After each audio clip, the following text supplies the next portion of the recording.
Unit 8, Home Management. As this cartoon shows, she would make a great home health aide because she has lots of hands. You're going to wear lots of hats as a home health aide. You don't just get to do one thing. You get to do a variety of different things every day, and it's going to change a lot of times every single day. So basically, being a home health aide, you are going to be managing the household. You are not in charge. Your client is still in charge, but they will defer to you on many occasions, and you will help keep them on task and keep things moving throughout the day.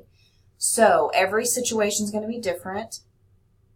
Every home is going to be different. Every client is going to be different. You need to know the specifics for that particular place, person, and home. So you're going to provide only the care that is assigned to you. So you need to follow the care plan. The nurse is going to do an evaluation. She's going to order the home health aide, and she's going to say, this is what you're going to do. You're going to make the meals, clean the kitchen after every meal. You're going to take them to the bathroom, clean the bathroom, give them showers, clean the bathroom, do laundry. You're going to take them for a trip to the grocery store once a week. There's going to be a variety of different things you can do. You're basically a personal care assistant is what you are with medical knowledge, which allows you to be in the home and insurance companies to pay for your services rather than the client having to pay for your services. So you must understand what you're supposed to do according to the care plan. Only do what's listed on the care plan. If you're being asked to do something that is not on the care plan or that you do not understand how to do or that you're not comfortable doing, discuss it with your case manager, RN, before you do it, and see. She can talk with the family and figure out if it's something that you need to do or not. It could be a liability issue, a legal issue, if you do something that you are not supposed to do that's not on the care plan. So follow the care plan always. When you are doing your days with your client, you're going to have a list. It's a care plan. It's going to tell you bathing twice a week, bathing, maybe showers, maybe bed baths, could be an actual tub bath. It's going to specify which one. You need to do whichever one it says. If it says twice a week, you get to decide. Is it going to be Monday and Tuesday? Or probably not on a shower. I wouldn't do them back to back. A Monday and a Thursday? Is it a Tuesday and a Saturday or a Sunday? You're going to talk that over with your client and figure out what's the best day. What type of house environment do you have? What's the ages of the people that live there? How many people come and go? What therapies do they have? And when are they coming?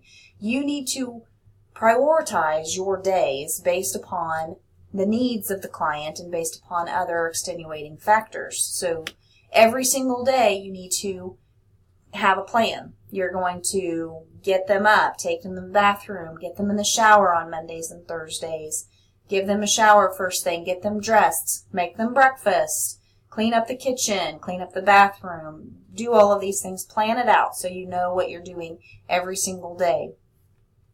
And it needs to be concise, and it needs to flow well, and it needs to not start and stop. Like, it would not be smart for you to get your client up, take them to the bathroom, do all their AM cares, take them back, sit them in their chair, feed them breakfast, and then take them back to the bathroom for a shower. That makes no sense whatsoever. Showers should be first thing in the morning or right before they go to bed at night. So unless the client has requested a different time of the day, everything needs to flow just like it flows in your life. You don't do little bits and pieces. You do it all at once. So kind of try to help maintain that for your client. You're going to follow family's instructions. Anything that's outside of that, you're going to talk to your case manager. You are responsible for keeping up the house, doing light cleaning duties. You are not expected to do heavy duty cleaning, but a good rule of thumb is whatever rooms you are occupying. So if you are making meals, you're cleaning the kitchen. If you are giving showers or taking them to the bathroom, you're cleaning the bathroom. If you have laundry listed as something that you should be doing, you're going to keep the laundry room clean. You're going to see specific homes that are going to look very similar to this. You are not responsible for cleaning up that mess. You are only responsible for the safety and well-being of your client while you are with them and cleaning up the messes you create and that you make. Now, they may ask you, can you help me decorate for Christmas? Absolutely. Can you help put up Christmas decorations? Absolutely. You are there as an assistant to them to help make their life easier while they are at home. Do not do windows. Do not do baseboards. Do not do deep cleaning. That's not within your job role. Make sure you know how to use all the appliances before you use them. Do not use them if you don't understand. If the client can't tell you, wait for family to tell you. Talk to your supervisor and say, I'm not sure how this works. So you don't want to break anything of theirs because you would then be responsible for getting it fixed or getting it replaced. Make sure that all of the products in your home that you're in have labels. Make sure you're reading the instructions. You're cleaning the things according to their protocol. In the red there is if you need to improvise a disinfectant solution, you can do that down there. Clean the bathroom when you're in the home. You need to keep track. So you are the person that is assisting your client with all of their things that they need to do to maintain independence in the home. So what chores need to be done? Maybe you need to assist them doing some of those chores if it's on the care plan. Sometimes it'll say visit with the client on the care plan. Sometimes it'll say assist them with whatever needs they have. And then that would be when they ask you, can you help me, take out and organize my pictures? Yes, you can do that as a home health aide. Make sure you're allowing adequate time for that, but that you're also keeping on task with if they needed medication, that they're getting it at the appropriate time. If they needed a shower, that they're getting it. Yes, they can refuse, but you as the home health aide need to come up with creative ways to get clients to conform to what you're asking them to do. So it's communication, it's trust. You need to build a trusting relationship with all of your clients. If you can take them to the grocery store, some of your clients, that may be something that you do. You can transport in your car, maybe you're driving their car, depending on the agency that you work with. If you buy anything for the client, you need to have a receipt for sure. A lot of times the client will give you money and you can go purchase something. If they can go with you, take them with you. Get them out of the house if it's something that is on the care plan, because it's kind of boring being at home by themselves all day. And they may prefer that. They may prefer to be home and you go buy whatever and then come back. And that's perfectly okay as long as your job on the care plan doesn't say you have to be with them all the time.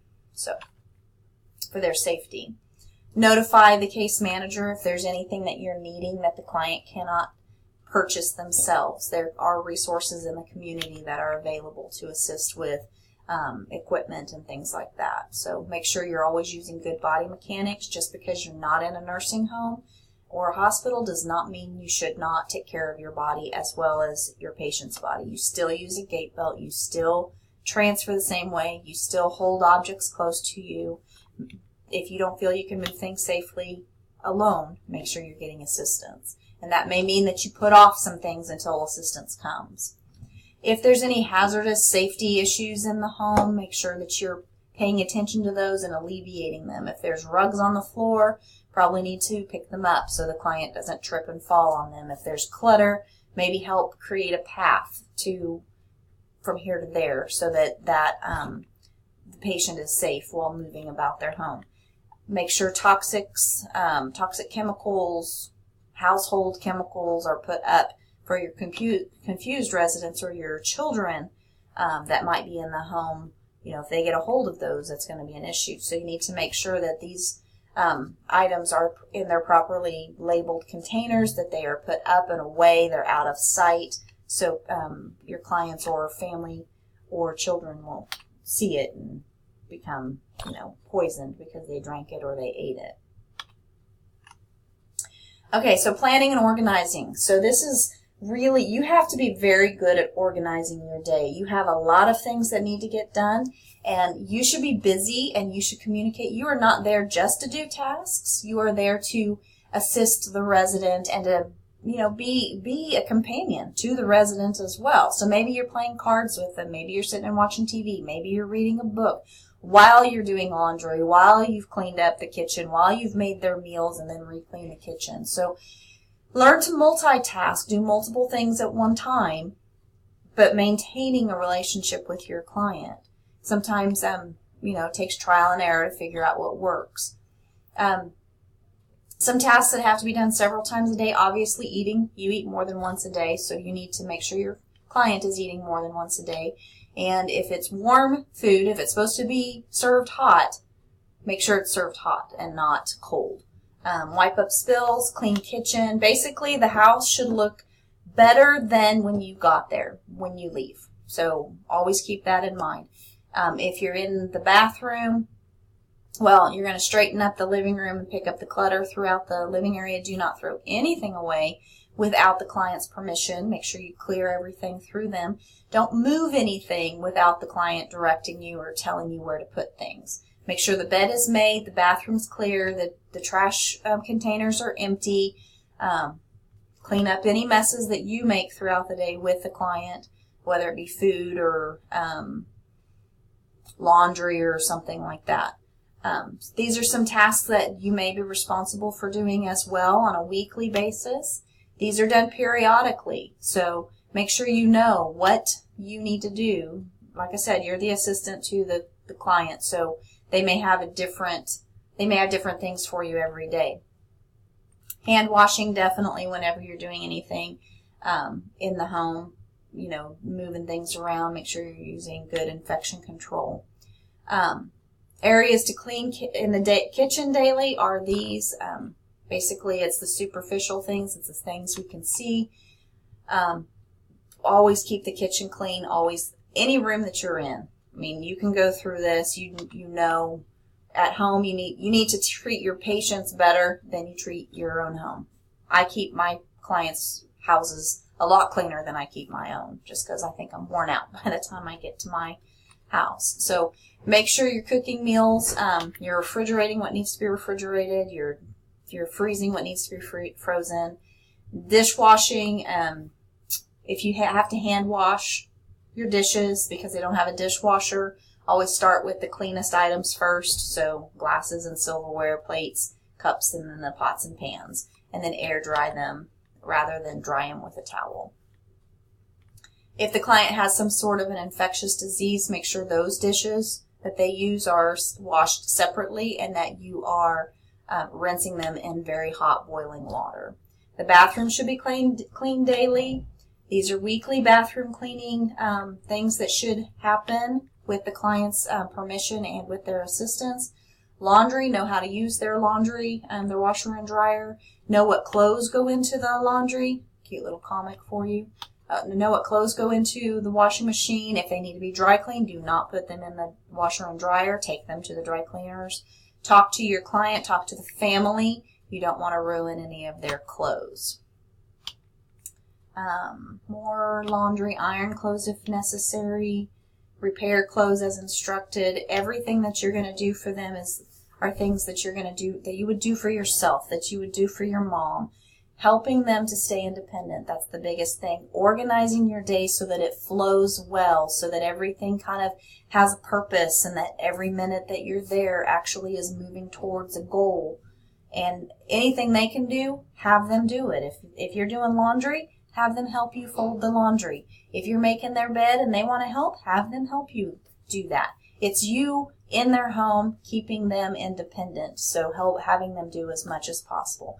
Some of your clients are going to want to sit and do nothing and just let you do everything, and that is fine as well, but you do need to try to encourage them and find out what is appropriate for them and what would they like. What are their likes and dislikes? Do they like to go to the park? Maybe you get laundry started, you fed them breakfast, you clean up the kitchen, and then it's a warm day, so you walk down to the park. Get them some exercise, let them sit down there, enjoy whatever, and then come back. So follow the care plan is number one. Always follow the care plan. Talk to your supervisor if ever in doubt.